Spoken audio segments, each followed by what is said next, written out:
Day. I call on Government Orders of the Day numbers 1 and 2.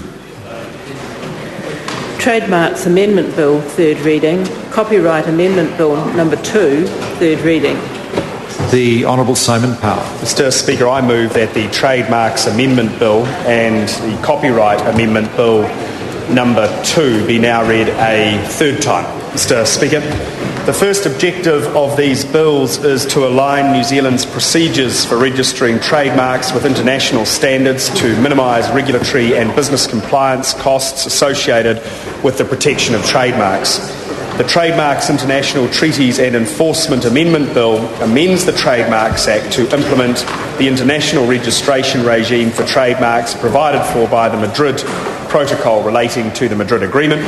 The Madrid Protocol is designed to assist businesses exporting to several countries at one time by providing a simplified procedure to protect their trademarks overseas. Joining the Madrid Protocol will provide New Zealand businesses with the opportunity to have their trademarks protected in up to 82 countries by filing one application in English with the Intellectual Property Office of New Zealand. Order. Can I just remind members that it's convention in the House that if you wish to have conversations that are not related to the issue at hand, please take them outside and show some courtesy to the member trying to address the chamber. I call the Honourable Simon Power. Well, I thought I was doing okay, actually, Mr Speaker, but anyway, thank you for your assistance. Businesses will still be able to apply for trademark protection directly in each of these countries, as is currently the case. The Trademarks Act is also amended to align domestic registration procedures with the Nice Agreement concerning the international classification of goods and services for the purposes of registration of marks, and of course the Singapore Treaty on the Law of Trademarks.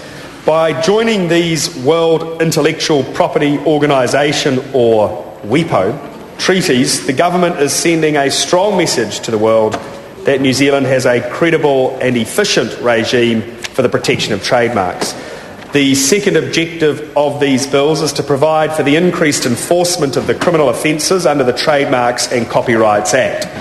Counterfeiters make victims of legitimate businesses and innocent consumers.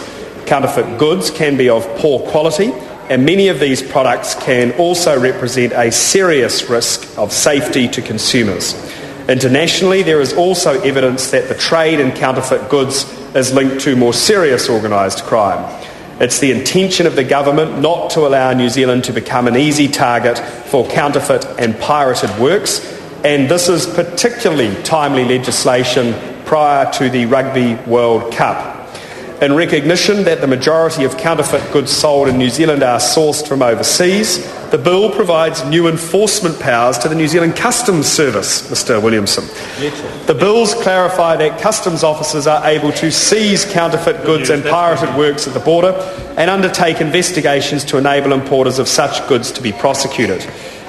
Customs will also be able to require any person connected with the importation of the goods to produce documents concerning those goods or to answer questions. These powers complement the existing border enforcement powers available to them under the Customs and Excise Act 1996. Mr Speaker, these bills will provide enforcement officers employed by the Ministry of Economic Development, as well as the police, with tailored investigative powers under the Copyright and Trademarks Acts to gather evidence to bring criminal prosecutions against counterfeiters. Mr Speaker, I envisage that once these bills are enacted, the Customs Service and the Ministry of Economic Development will work cooperatively alongside the police and right holders to tackle the counterfeit goods and pirated works industry. Mr Speaker, I want to take this opportunity to particularly thank the officials for the work that they have done on this piece of legislation over a long period of time. In particular, George, who will know to whom I refer. Mr Speaker, I commend these bills to the House. The question is that the motion be agreed to.